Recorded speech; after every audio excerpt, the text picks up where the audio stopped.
to Mash on This, Mashable's daily culture and entertainment show that gives you tomorrow's biggest news stories today. I'm your host, a Roger Mudd that lives in a water park, also known as Dory Greenberg. On Mash on This, we give you a quick rundown of what we think is the best the internet has to offer. So be sure to tell us what you think in the comments, and we'll get to them at the end of the show. Now, let's get into it, shall we? There's been a lot of talk of resisting since our current president took office, but there's a new book out there that epitomizes the idea of resistance training. Justice Ruth Bader Ginsburg might be 84 years old, but she is as swole as they come, regularly pumping out squats and planks and full push-ups, no knees, with her personal trainer, Bryant Johnson. And now you too can work on sculpting your own Supreme Court-ready bod with Johnson's new book, The RBG Workout. Once you collect yourself after seeing the impossibly cute Justice on the cover with her petite purple leggings and, quote, trusty sneakers, you'll find over 100 pages full of exercises that RBG does to stay in shape thanks to Johnson, who was also a military man. The book doesn't come out till October, but I'm going to preemptively invest in a couple gavels to do some really intense bicep curls, really feeling like I'm the strong arm of the law. Get it? Do you get it? Yeah. Thank you. Hold on to your astro butts, because this very afternoon, NASA will introduce its new astronaut class of 2017. If you're lucky enough to be one of those candidates, you're probably wicked smart. In order to apply to astronautship, which is not a real word, you have to have U.S. citizenship, a bachelor's degree from an accredited institution in a STEM field, and at least 1,000 hours of pilot and command time in jet aircraft, or 3 years of related experience, and I'm not really sure what other experience might be related to this. Maybe playing astronaut in your house well into your teens? Anyway, the new astronaut candidates will begin training this August, and if they aren't already super pumped to make their space dreams a reality, this video message from existing members of the astronaut corps should almost definitely get them hype. Take a look at what astronaut Jack Fisher has to say and show the incoming class. We on the space station wanted to send you some special messages, and I want to show you your new office. So come with me. It's a little bit cramped. The desk is kind of small, but the view, oh, the view. Let me show you. First, we'll open the big window so you can see outside. So that's your new view. And your job is to take the wonder and amazement that we get to see every day and share it with the world and ignite their passion to explore too. It just doesn't get any better than that.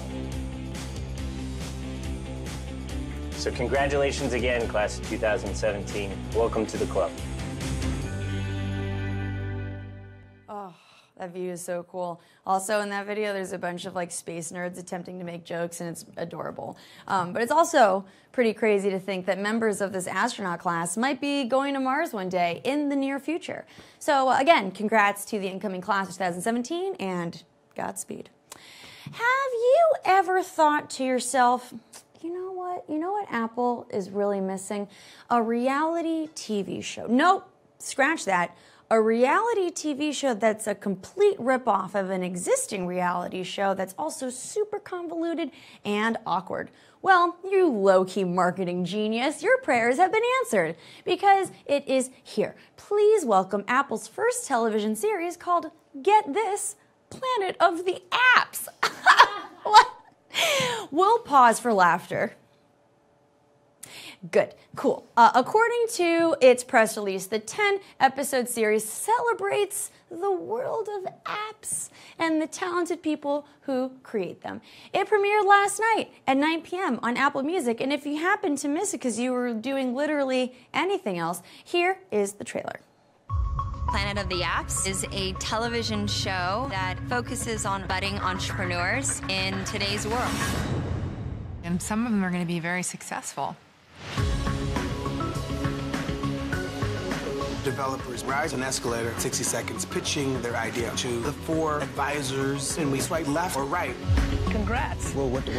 I need this. It's incredibly brave to have the idea to create something and to come present the app on a show, on television. This is the app. We're building a brand, all integrated. I don't think I could do it. The best and brightest app developers will be funded so they can take the next step to creating one of the great apps of all time. So, in this bizarro version of Shark Tank, Jessica Alba, will.i.am, Gary Vaynerchuk, and Gwyneth Paltrow will throw their money at people. Literally, throw it out. Toting app concepts. I don't believe any of these people are actual software engineers, though. Matter of fact, I think Kim Kardashian maybe has more app-making experience than these guys do. Variety described Planet of the Apps as, quote, a bland, tepid, barely competent knockoff of Shark Tank. And don't people pitch apps on Shark Tank all the time, too? Maybe save your millions for making sunscreen, vagina stones, headphones, or making weird ads, and we'll let y'all at home sort out who does what. You know, when I was in school, I can't recall a time when I woke up thinking, what should I wear today that is sure to distract the hell out of my male classmates? Oh, how about I just let my bra straps hang out, because it's not like they're serving any other purpose at all. It's ridiculous to think that a man's reaction to a woman's outfit is somehow the woman's fault, and yet, time and time again, we see girls get persecuted for wearing a skirt or a top that was deemed disrespectful by school administration, who commonly cite the rationale that it's too distracting for the boys. Well, a couple of young ladies at the Wild Rose School of Breton in Alberta, Canada, decided to take a stand against these silly rules and post these words on the wall of the women's bathroom. Nobody has an actual image of the note from the wall because the school official confiscated it only 30 minutes after this was posted. But only a couple hours later, a sign was found in the boys' bathroom, and here's what it said. Yeah, pretty sure that they shouldn't have retaliated using the argument that was already proven moot in the girls' message, and also using a blatantly disrespectful term like thought only ramps up the sexism even more, making the boys' message sound very unintelligent. What do you think about this bathroom wall battle up in Canada? Let us know in the comments. Since it was identified on a global scale in 1999, the concept of a scrub has plagued single women on a pretty constant basis. Sometimes known as busters, scrubs were targeted by the group TLC in their song No Scrubs, hoping to lead to the eradication of scrubs, but alas, they still very much exist in the world. TLC hasn't been in the spotlight so much these days, so comedian Paul F. Tompkins, a favorite here at MASH on This, decided to inquire about the group's current feelings on the subject. Much to everyone's delight, Chili and T-Boz responded swiftly and firmly and reaffirmed their stance against those pesky little scrubs. Huzzah! Of course, another favorite of ours, comedian Paul Rust, wanted to clarify that the buster species was considered part of the scrub genus still, which Paul F. Tompkins said, yes, they are known as busters. Yes.